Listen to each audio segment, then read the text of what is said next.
Hello everybody, welcome back. My name is Cassie, I'm the Evil Secret Ninja, and I talk about books and review books on my channel. And today, I am doing a review of the Shadowmarch trilogy that turned into 4 books. The series is written by Tad Williams.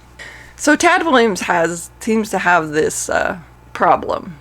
Maybe it's not a problem, maybe it's just an issue, where he sets out to write a trilogy and then finds out that he needs a lot more space to write a trilogy, and so it turns into 4 books. And he did this with his other series, the Memory, Sorrow, and Thorn series, and he did it again with this one. So Shadowmarch starts with, the first volume is Shadowmarch. So this is a multiple point of view series. We have a lot of characters, so we have a very rich world, and it centers around the kingdom of Southmarch. And Southmarch is the closest place to the Shadow Line, which is the separation between the Fae and the humans. Now, Southmarch is in a lot of trouble right now. Their king has been captured, and he is being held hostage. So the king's eldest son, for whatever reason, is not able to rule at this point. So that leaves his the twin children, Bryony and Barrick, who are left to rule the kingdom. Now Barrick is kind of a tortured soul. He's crippled, and he has a lot of anger issues, and sometimes he struggles with maybe what's real and what's not real, and so he's not very reliable. So Bryony is kind of left in charge, and of course no one wants to listen to her because she's a female, traditional fantasy fashion, but she's kind of left in charge. Now now the other nobility are not really being supportive of her, and there's some things going on where she realizes hey, there's some people out to get me and out to get my family in the castle. We're in trouble. And at the same time, they're starting to notice that the Shadow Line is moving. There was a war between the humans and the Car, as they're called, which is the Fae. And the humans won, and the Car were driven away. But the Car see the human lands as their land. And the Shadow Line was the boundary that they built. That this is where your land ends, this is where our land begins, this is whatever the treaty was that we had, that this is how it works. Now the Car have decided that they want the whole of their land back, and they're going to expand their reign, reclaim their homeland. But obviously there's kind of a division among them. Some of them are in support of this, some of them are not fully on board, and they want a different solution. So overall, I love this series. Tad Williams, if you like beautiful prose like Joe Abercrombie or something like that would have, definitely pick up Tad Williams. He definitely has that prose that just kind of sweeps you up and oh, this is so amazing. He's really painting a picture with his words, rather than just oh, just tell us what's going on. No, he really shows you what's going on.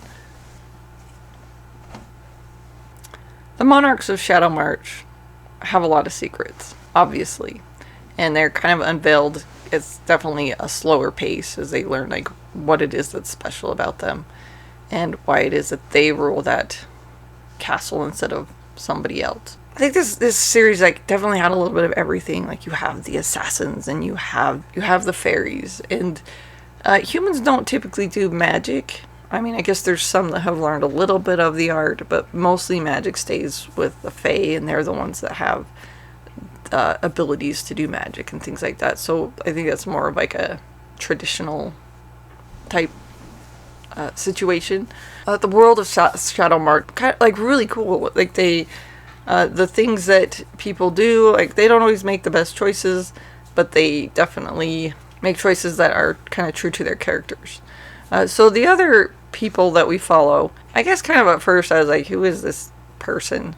But they call him the God King. The people that worship him, he's a king, but he's their god, and he is hell-bent on owning the entire world as he knows it to be, and he has discovered a secret about the Southmarch family, so he knows their secret and what it is that they're trying to cover up, and he's trying to use that to make himself something more. He also kind of has a backup plan. We have Quentin, who has become, she is the consort to the God King. She's going to be his wife, and she doesn't really like this idea. Obviously, because she runs away, and there's a lot of portion of it that where he's trying to find her, and he's sending people out to get her. Parts of that are like gut wrenching, like, you think she gets away? And no. So anyway, like, I really enjoyed a lot of the characters. I think that is obvious that the same source material was used for the Shadowmarch series as was they used for Memory, Sorrow, and Thorn. The books in the series is Shadowmarch is the first book. Shadow Play is the second one, and the big thing that happens in the second one, like Bryony and Beric are driven out of Shadowmarch Castle, and now they're a little bit on the run. Beric has decided to cross the shadow line. He thinks that whatever it is about him that he needs to know, he will find behind there. So he goes on a journey to find that. Shadow Rise is the third one, and our characters are all kind of in a bind right here. Obviously, Beric is still beyond the shadow line. Bryony is trying to decide what she wants to do to, she needs to somehow reclaim her castle. Quara are coming. We're learning more about the God King and what he's about, what his motives are, kind of the choices that is going to have to be made in order to save their world. And then Shadowheart, that is book 4 of the trilogy, of the book that was a trilogy that turned into 4 books, as in traditional Tad Williams fashion. And this is Big Ol' Beast is the final battle. There's a little bit of setup here and there, but for the most part, this is just the culmination of everything that has happened in the first 3 books. Here it all comes together, and this is where they're out. They're trying to save the world. They're trying to save their homeland. The consequences, the stakes are high, and the consequences are heavy. I think the series has everything that I like about fantasy. I like definitely the world and the characters and all of the fun things and the swords and fighting, and it is certainly more traditional. You can tell it's based off of kind of more medieval type era. It comes together beautifully and has a great ending, and as much as an ending is an ending. We obviously thought Memory, Sorrow, and Thorn was just going to be a nice, happy little wrap-up. 3 books that turned into 4. Now there's more in the world. I don't think they follow the same characters, though. So there's a continuation. If you've never picked up anything by Tad Williams, he writes fantasy, he writes science fiction. He also wrote like the Otherland series, which I've read that one and I really like that one too. He's a varied author. He writes traditional fantasy. He has a urban fantasy series, starts with the Dirty Streets of Heaven, and I have the first book, so I plan to pick that up at some point. Because this is, ever since I read Memory, Sorrow, and Thorn, Tad Williams has become like a favorite author. And Otherland, I liked Otherland. I've liked Shadowmarch. There really hasn't been anything that he's written that I have not. And definitely if you want a fantasy author recommendation, I would recommend him. Alright, so that is my review of the Shadowmarch series by Tad Williams, the trilogy.